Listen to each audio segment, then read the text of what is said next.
জামালপুরের বকশীগঞ্জ উপজেলায় ভাইয়ের বাসায় বেড়াতে এসে পুকুরের পানিতে গোসল করতে নেমে পানিতে ডুবে তাহমিদুর রিফাত নামের এক এসএসসি পরীক্ষার্থীর মর্মান্তিক মৃত্যু হয়েছে।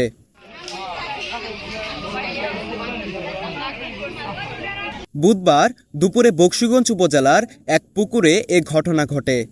নিহত তাহমিদুর রিফাত শেরপুর সদর উপজেলার দিঘারপাড় এলাকার আব্দুল হালিম সরকারের ছেলে।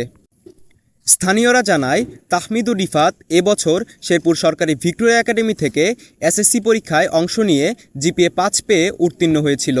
2 দিন আগে তাহমিদুর রিফাত তার ভাইয়ের বাড়ি বকশীগঞ্জ থানার উপপরিদর্শক লাবলু মিয়ার বাসায় বেড়াতে আসেন।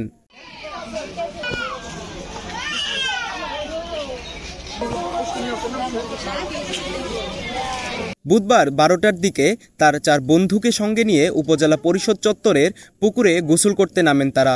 গোসল করার সময় পানিতে ডুব দিয়ে আর না উঠলে তার বন্ধুরা তাকে খুঁজতে থাকে। এক পর্যায়ে তারা চিৎকার দিলে স্থানীয় লোকজন এগিয়ে আসেন এবং বকশীগঞ্জ ফায়ার সার্ভিসের কর্মীদের খবর দেওয়া হয়। পরে দীর্ঘক্ষণ রিফাতকে না পাওয়া গেলে জামালপুর ফায়ার সার্ভিসের ডুবুরি দল এসে দীর্ঘ 4 ঘন্টা পর পানির নিচ থেকে রিফাতের নিথর মরদেহ উদ্ধার করে। এ ঘটনায় স্থানীয়দের এবং এসএসসি 24 ব্যাচের শিক্ষার্থীদের মধ্যে শোকের ছায়া নেমে আসে। মেহেদী হাসান বুলবুল, মুন টাইমস নিউজ, শেরপুর।